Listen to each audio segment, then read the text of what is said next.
Sup y'all, and here we go with The Empire Strikes Back, Part 8. And in this installment, we'll continue looking at the defeat of the Axis.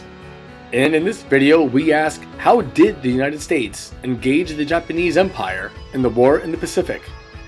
After the Battle of Midway, in the summer of 1942, the US Navy was superior to the Japanese fleet in terms of the amount of ships, planes, and men.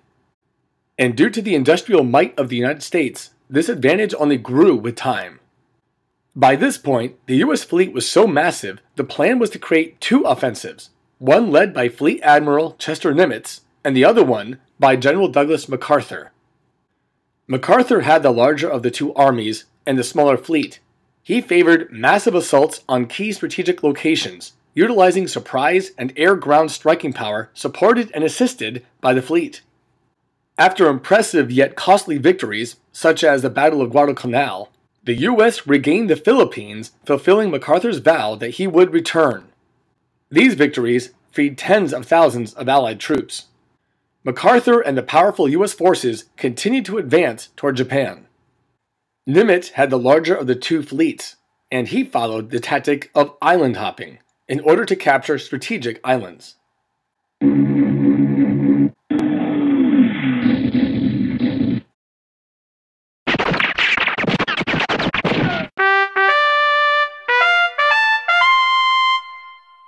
Essentially, the US would bomb key islands held by the Japanese to soften up the opposition. Then they would invade. Initially through amphibious assaults, often with very heavy losses because the Japanese were dug in and fought to the death.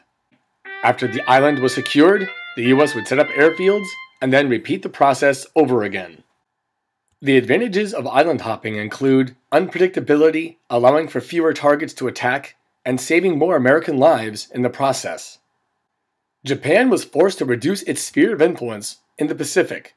They needed to continually fall back to protect the Japanese home islands. So you can see the furthest advance of the Japanese Empire, and then as the Americans got closer and closer, you can see that their sphere of influence got smaller and smaller. Now you don't need to write down all the following statistics, but I wanted to give you an idea about the scope and magnitude of the task of defeating the Japanese. In the Battle of Saipan, for example, there were 13,000 Allied casualties, with 3,000 killed. And as with all the battles in the Pacific, most of the Allied casualties were Americans. On the other side, there were around 29,000 Japanese killed. In the Battle of Leyte Gulf, there were 15,000 Allied casualties, with 3,500 dead. And there were around 49,000 Japanese deaths. It was at this time that kamikazes were first utilized, meaning divine wind. They were suicide attacks by Japanese aviators against Allied vessels. It was a desperate move with only a success rate of around 15%.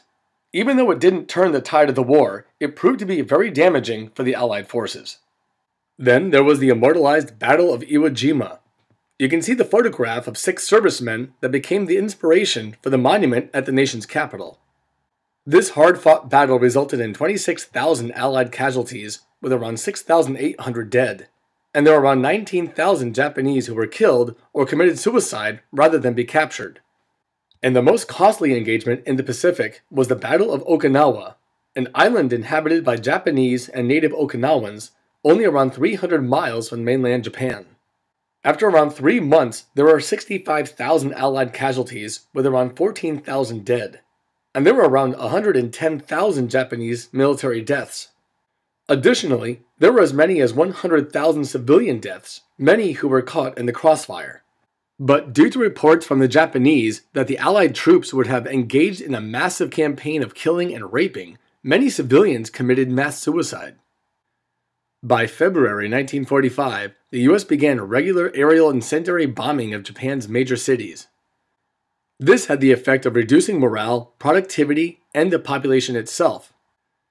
Certainly by today's standards, this seems appalling to target civilians on such a wide scale. However, at the time, this is how the war was waged in Europe as well, and by both sides.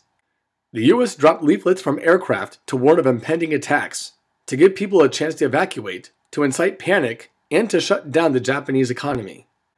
Nonetheless, the Japanese persisted, unwilling to dishonor themselves by surrendering. It would take a weapon promising nothing short of their annihilation to force the Japanese to concede defeat.